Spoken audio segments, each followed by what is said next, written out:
안녕하세요. 법무법인 성지 파트너스입니다. 합의서 작성하면 처벌받지 않는다는데 사실인가요? 폭행 사건은 예기치 않게 발생하는 경우가 대부분입니다. 사건이 발생하면 가해자와 피해자는 법률 문서를 작성하게 되는데 이때 폭행 합의서 양식의 중요성이 강조됩니다. 잘못 작성할 시 불필요한 법적 문제에 휘말릴 수 있고 재판부로부터 인정을 받지 못할 수도 있습니다. 재판부가 합의 성립을 부정한 사례. 서울고법 1990년 12월 6일 선고 90나 33,532 판결. 배상 금액 등 합의 대상에 관하여 실질적인 교섭이 이루어지지 않았고 외형상으로만 포기 서류가 작성되었을 뿐만 아니라 가해자 측에서 지급한 금액이 실제 손해액에 비해 매우 적어 단순히 합의서의 존재만으로 그 효력을 인정하지 않았고 합의 과정의 실질을 중요하게 고려. 따라서 법적 문서는 반드시 정확하고 설득력 있게 작성돼야 합니다. 이번 글에서는 폭행 합의서 양식 작성 시 절대 누락해서는 안 되는 핵심 내용에 대해서 알려드리겠습니다. 폭행 합의서 중요성. 단순 폭행죄의 경우 반의사불벌죄로서 피해자가 처벌을 원하지 않으면 검사가 공소를 제기할 수 없습니다. 이때 피해자와 작성한 폭행 합의서는 가해자와 피해자가 사건 해결을 위해 상호 합의한 내용을 문서화한 것입니다. 해당 문서를 작성하는 목적에는 사건 종결과 가해자의 형량 감소, 민사소송 예방, 피해자와의 원만한 합의를 도출하는 데 있습니다. 위 목적에 부합하지 않는다면 섣불리 합의를 제시해서는 안 됩니다. 특히 문서를 작성한다고 해서 자동적으로 법적 보호를 받는 것은 아니기 때문에 정확한 양식과 필수 항목을 철저히 기재해야 한다는 사실을 잊어서는 안 됩니다. 폭행합의서 양식 내용. 다음으로 말씀드릴 부분은 폭행합의서 양식 작성 시 누락해서는 안 되는 내용입니다. 1. 당사자 인적사항.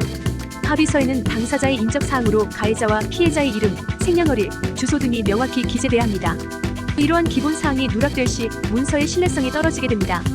2. 사건 발생 경위, 일시, 장소. 합의서에는 사건이 발생한 구체적인 경위와 당시의 일시, 장소가 명확히 기재돼야 합니다. 이에 시 2024년 11월 19일 오후 9시경 경기도 화성시 모모 식당 앞에서 가해자가 피해자를 손으로 밀친 사건이 발생. 사건의 사실관계를 구체적으로 명시해야 추후 발생할 수 있는 문제를 방지할 수 있습니다. 3. 합의 내용. 폭행합의서에서 가장 중요한 부분인 합의 내용에는 다음의 사항을 반드시 기재해야 합니다. 합의 금액, 지급 방법, 지급 일정 및 일시. 위 내용 중 일부라도 추상적으로 기재될 시 해석 문제로 법적 문제가 발생할 수 있어 특별히 유의해야 합니다. 4. 양측 서명 및 날인. 법적 효력을 잃지 않으려면 가해자, 피해자 모두의 서명과 날인이 반드시 있어야 합니다. 위 내용을 모두 작성한 후에는 민형사상 일체의 책임을 묻지 않는다라는 문구를 누락하지 않도록 주의하시기 바랍니다. 해당 문구가 누락될 시 형사고소는 하지 않더라도 민사상 손해배상 청구가 진행되는 등의 문제가 발생할 수 있습니다. 합의 범위를 별도로 명시해 해당 문서의 내용이 민사적 책임에 한정되는지 형사적 책임까지 포함하는지 나타낼 수도 있습니다. 폭행합의서 작성 시 주의사항. 객관적으로 작성 사건 내용은 객관적으로 작성하며 감정적 표현은 배제합니다. 감정적인 표현이나 불분명한 서술이 있을 시 추후 오해를 불러일으킬 수 있습니다. 문서 보관. 해당 문서는 사건 해결 이후에도 당사자 모두가 각각 보관합니다. 필요시 증거로 제출될 수 있으므로 사본이 아닌 원본을 안전하게 보관하시기 바랍니다. 법률 전문가 조언. 피해자에게 합의 의사를 묻기 전에 법률 전문가에게 조언을 구하시기 바랍니다.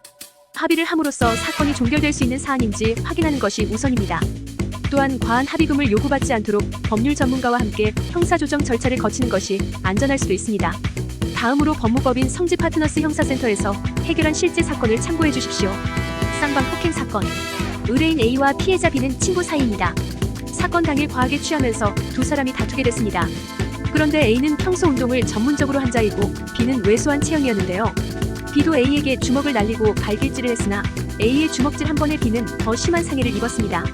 이에 B의 피해가 매우 커짐에 따라 A는 폭행으로 형사 입건되는데요.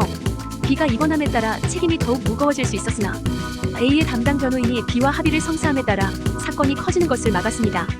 담당 변호인은 일찍이 본 사건의 발단을 파악하고 이를 명확히 밝힌 변호인 의견서를 제출해 A의 잘못이 매우 크나 B도 폭행에 가담했기에 A의 처벌을 원하지 않는다는 점을 밝혀 선처를 호소했습니다. 그 결과 검찰은 불기소 처분을 내렸습니다. 폭행합의서 양식은 가해자와 피해자 간의 신뢰를 바탕으로 작성되는 것이 기본적입니다. 하지만 법적 효력을 발휘하려면 정확하고 구체적인 내용을 포함해야만 합니다. 그렇지 않을 시 가해자는 재판을 통해 처벌받을 수도 있습니다. 실제로 책임을 묻지 않는다라는 문구가 누락돼 가해자가 실형을 선고받은 사례가 있습니다. 이처럼 단순한 실수라도 큰 결과를 초래할 수 있습니다. 법률 전문가의 검토하에 누락된 내용이 없는 완벽한 합의서를 작성해 사건을 원만히 해결하시기 바랍니다. 이상 법무법인 성지 파트너스였습니다. 감사합니다.